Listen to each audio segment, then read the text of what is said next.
Everyone, last lecture तक हमने discuss कर लिया था कंसिस्टेंट डिफॉर्मेशन मेथड। और कंसिस्टेंट डिफॉर्मेशन मेथड की हेल्प से हमने क्वेश्चन भी सॉल्व करके देखा था। अभी मैं क्या कर रही हूँ, मैं एक और क्वेश्चन सेम मेथड से सॉल्व करने का ट्राई करती हूँ। आप लोग भी मेरे साथ देखना ये। तो अब की जो क्वेश्चन है वो मैंने कुछ इस तरह से लिया है। लास्ट एक प्रोप्ड कैंटिलीवर था, इस टाइम मैंने बोथ एंड्स फिक्स्ड कर दिए हैं और सेम आपके पास यूडीएल लगा हुआ है डब्ल्यू किलोन्यूटन पर मीटर का। ओके, तो अगर मैं देखूं तो सबसे पहले हमको क्या करना होता है, एक्सटर्नल रिएक्शंस निकालनी होती है। तो हमको डीएस निकालना होता है। तो अगर मैं देखूं क्या क्या एक्सटर्नल रिएक्शंस हैं, because UDL there is R A, there is M A, there is R B, there is M B. तो हमारे पास चार रिएक्शंस है और मैं टोटल इंडिटर्मिनेट से निकालूं तो R E minus two and we will be getting it as 4 - 2। तो हमारे पास अभी हम क्या देख रहे हैं कि दो हमारे पास इंडिटर्मिनेसी है, इसका मतलब we need to redundant forces हमको अज्यूम करने पड़ेंगे। ठीक है, तो मैंने क्या मान लिया अभी इस केस में, मैं मान के चल रही हूँ कि मैंने M A and M B को रिडंडेंट मान लिया। ठीक है, I am considering M A and M B as redundant.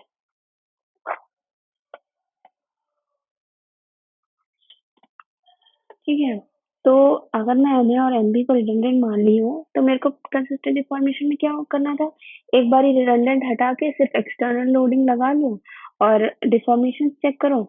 एक बार ही आप क्या करो, एक्सटर्नल लोडिंग हटा के अपने रिडंडेंट लोड्स को लगा के फिर डिफॉर्मेशन चेक करो। तो अगर मैं इसका देखूं तो मेरे पास फाइनली क्या बन के आएगा, मेरे पास फाइनली बन के आएगा, एक बार मैं क्या कर रही हूँ, एक्सटर्नल लगा रही हूँ। ठीक है, एक्सटर्नल लोड लगा रही हूँ और मैंने क्या किया, रिडंडेंट मूवमेंट्स हटा दिए। ठीक है, मूवमेंट्स हटा दिए तो सिर्फ आर ए और आर बी बचा।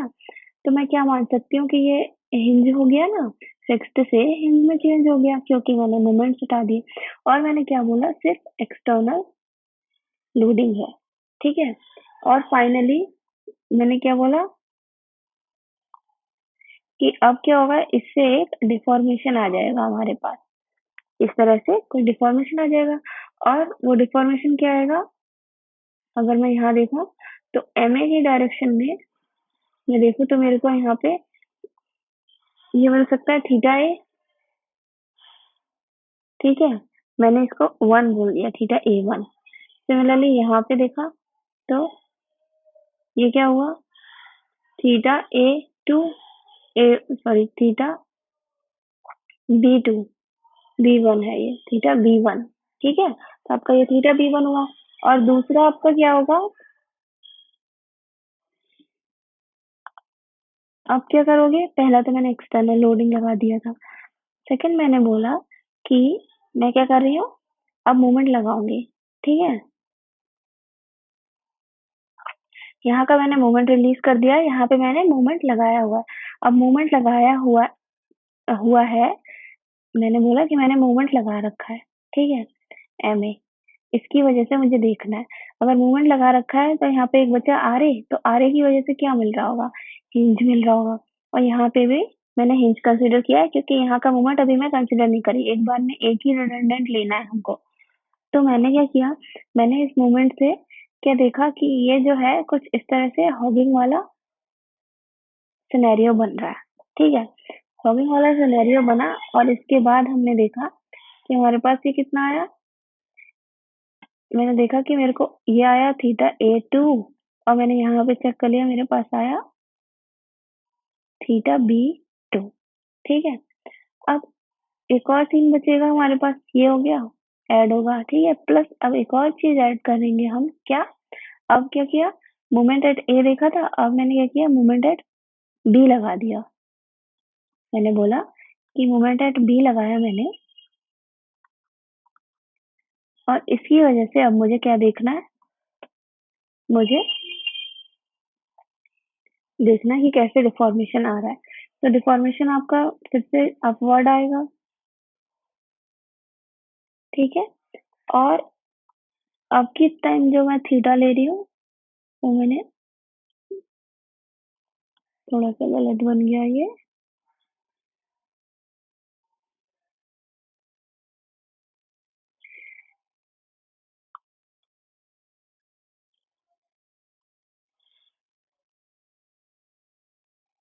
ये हो गया। मैंने माना थीटा B3 और थीटा A3। तो अब फाइनली मैं क्या बोल सकती हूँ कि थीटा A0 होगा टोटल। आपका क्या आना चाहिए? थीटा एट A0 आना चाहिए क्योंकि फिक्स्ड है। और आपका क्या होना चाहिए? थीटा एट B0 होना चाहिए क्योंकि वो भी फिक्स्ड है। तो अगर थीटा एट A0 है तो आप क्या बोल सकते हो? Theta A1 minus theta A2 minus theta A3 क्या है? 0 होना चाहिए। अगर थीटा B आपका 0 है तो आप क्या बोल सकते हो? थीटा B1 माइनस में, ठीक है, मैं क्या मान रही हूँ? मैं ये मान रही हूँ कि मेरे क्लॉकवाइज पॉजिटिव है और एंटी क्लॉकवाइज नेगेटिव है, ठीक है। तो ये एंटी क्लॉकवाइज हुआ थीटा बी, और ये थीटा B2 क्लॉकवाइज है तो पॉजिटिव, थीटा B3 पॉजिटिव। ये हुए आपके 0। तो इस तरह से आप क्या करोगे? आपने रिडंडेंट रिएक्शन से आपने क्या किया? फाइनल आपने इक्वेशंस बना ली, ये दो इक्वेशन, इसको सॉल्व करो और आपको दो एक्सटर्नल, आपको रिडंडेंट दो रिएक्शंस मिल जाएंगे। कौन से? Ma and Mb। कैसे निकालेंगे वो भी अभी समझते हैं, ठीक है। तो हमने ये पता किया कि हम कैसे दो इक्वेशंस निकाल रहे हैं और उन दो इक्वेशंस की हेल्प से Ma एंड Mb की वैल्यू निकालने वाले हैं। तो अब अगर मैं देखूं कि यहाँ पे अगर एक्सटर्नल लोडिंग है, इसकी वजह से मैं theta A1 and theta B1 की वैल्यू निकालूं तो कितनी आएगी? अगर मैं देखूं थीटा A1 कैसे निकालते हैं सिंपली सपोर्टेड बीम में, तो इसकी वैल्यू मैंने लिखवा रखी है ऑलरेडी, WL³ अपॉन 24 EI, ठीक है। अगर मैं थीटा B1 की वैल्यू बोलूं तो वो भी सेम होगी, WL³ अपॉन 24 EI। सिमिलरली अब मैं अगर यहाँ देखूं मोमेंट की वजह से आपको कितना थीटा ए और थीटा बी मिलेगा, तो इसकी भी वैल्यूज मैंने ऑलरेडी लिखवाई हुई है। वो आती है theta A2 is equal to Ma, क्योंकि मोमेंट है, इंटू L/3 EI, और थीटा बी की वैल्यू क्या आएगी? B2, इसकी वैल्यू क्या आएगी? MA L/6 EI, ठीक है। जो पास में होगा उसकी बड़ी वैल्यू, जो दूर होगा उसकी छोटी वैल्यू, जो इसके मोमेंट के पास होगा। सिमिलरली अब मैं यहाँ बोलूँ तो मैं क्या बोलूंगी? थीटा A3 कितना आया मेरा? ये होगा थीटा A3 MA, ये this is MB into L/, अगर मैं A की बात करी तो ये हो गया 6 EI, और थीटा B3 की बात करूं तो मैं ये आएगा MB इंटू L/3 EI। तो अभी इससे पहले जो मैंने इक्वेशंस लिखवाई थी उसमें तीनों वैल्यूज थी, मतलब theta A, theta B, theta three की थीटा A, थीटा B की वैल्यूज निकाल ली हमने। अब ये सारी वैल्यूज उसमें हम पुट करके सिंपल इक्वेशन सॉल्व कर सकते हैं। तो अगर मैं इसको अभी रिमूव करूं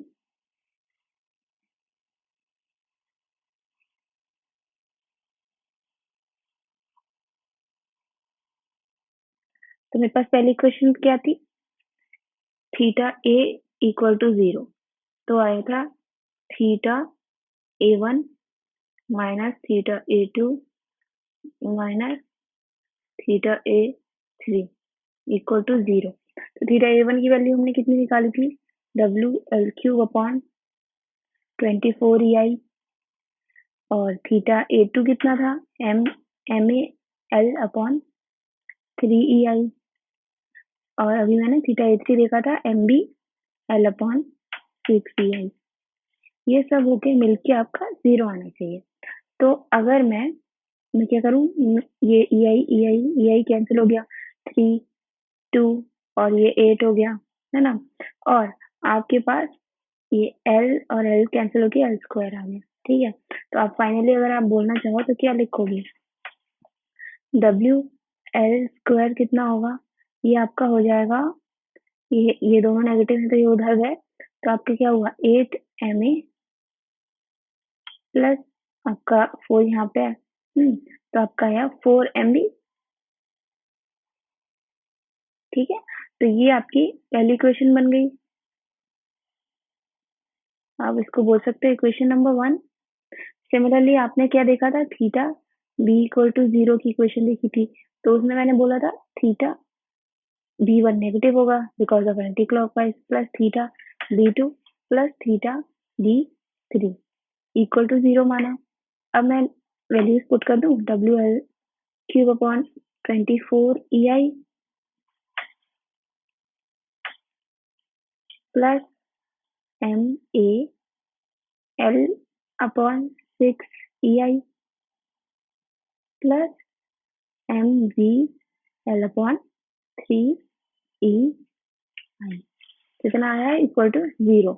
तो यहाँ से भी अगर मैं देखूं तो मेरे को क्या वैल्यूज मिलती हैं, मेरे को वैल्यूज मिलेंगी सिमिलरली थोड़ी सी वैसी इक्वेशंस है। अगर मैं फाइनल सॉल्व करूँ तो WL square will be equal to 4MA plus 8MB।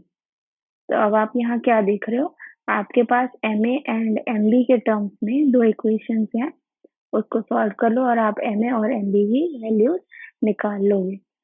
और W और L तो हमारा नोन ही है, तो अगर मैं बोलूं, मैं इसको रिमूव कर देती हूँ, अभी तो ज्यादा जरूरत नहीं है। तो मैं क्या कह सकती हूँ, I can say that equation 1 is equal to equation 2, दोनों WL स्क्वायर के बराबर है। तो सिंपली मैंने क्या लिखा, 8MA plus 4MB it is equal to 4MA plus 8MB। जब मैंने फाइनली सॉल्व किया तो मैंने क्या देखा, 8MA माइनस 4MA और 8MB माइनस 4MB, तो कितना आया, 4MA is equal to 4MB, है ना। फाइनली हमारे पास आया MA is equal to MB। तो मैं यहाँ से क्या बोल सकती हूँ, MA is equal to MB। ये है हमारा रिजल्ट, एक तो कि MA और MB दोनों बराबर आएंगे। अब मैं क्या करूँ, मेरे को वैल्यूज निकालनी है ना, अभी भी वैल्यूज तो नहीं निकली। तो आपने क्या किया, इक्वेशन 1 ले ली। इक्वेशन 1 में क्या था, मैंने इक्वेशन 1 ली, मैंने लिखा WL square is equal to 8MA, ठीक है, प्लस 4MB। तो MB भी MA ही तो है, तो 4MA लिख दिया। तो मैंने क्या देखा, फाइनली मेरा MA कितना आ रहा है, WL स्क्वायर बाय 12। तो आपके पास MA आया WL स्क्वायर बाय 12। अगर MA WL स्क्वायर बाय 12 है तो आप क्या MB क्या लिखोगे, MB लिखोगे, ये भी आपका WL स्क्वायर बाय 12 भी आएगा। और दोनों पॉजिटिव आ रहे हैं, मतलब जो साइन हमने कंसीडर करे थे वो ही साइन है। जो साइन हमने इसका MA का हमने ये साइन कंसीडर किया था, MB का हमने ये साइन कंसीडर किया था, और दोनों पॉजिटिव आ रहे हैं, मतलब जो कंसीडर किया वही साइन है। तो मैं क्या लिख सकती हूँ, MA का साइन, MA कुछ इस तरह से आ रहा है और आपका MB इस तरह से आ रहा है ना। MA और MB इस तरह से आ रहा है। अब ये जो चीज है, ये जो आपने निकाला वैल्यू, ये कहलाता है फिक्स्ड एंड मोमेंट, जो आपका आगे चैप्टर्स में काम आएगा। आपको डायरेक्ट फिक्स्ड एंड मोमेंट्स की वैल्यूज याद रखनी होगी, लेकिन अगर आपको निकालना है तो आप इस तरह से पूरा फॉर्मेट फॉलो करके MA फिक्स्ड एंड मोमेंट की वैल्यूज निकाल सकते हो। ये फिक्स्ड एंड मोमेंट की वैल्यू तब है जब आपके पास दोनों तरफ फिक्स हो और लोडिंग के फॉर्म में आपके पास UDL हो। तो ये हुआ आपका फिक्स्ड एंड मोमेंट, करेक्ट। अब आप क्या करो, ठीक है ना, हमको दो पता चल गए, अभी दो और रिएक्शंस बाकी हैं। तो मैं क्या करूंगी, मैं करने वाली हूँ FX और FY की वैल्यूज का यूज। मैं equation sigma FY equal to 0 use करती हूँ, ठीक है। और इससे हमारे पास क्या आएगा, RA प्लस RB, ये आपका बराबर आ जाएगा W इंटू L के, ठीक है। और अगर मैं equation sigma M around A 0 मान रही हूँ, तो मैं क्या बोलूँगी? RB इंटू L, ठीक है? RB into L minus WL square by 2, ठीक? प्लस MA और माइनस MB। तो अब मैं क्या देख रही हूँ?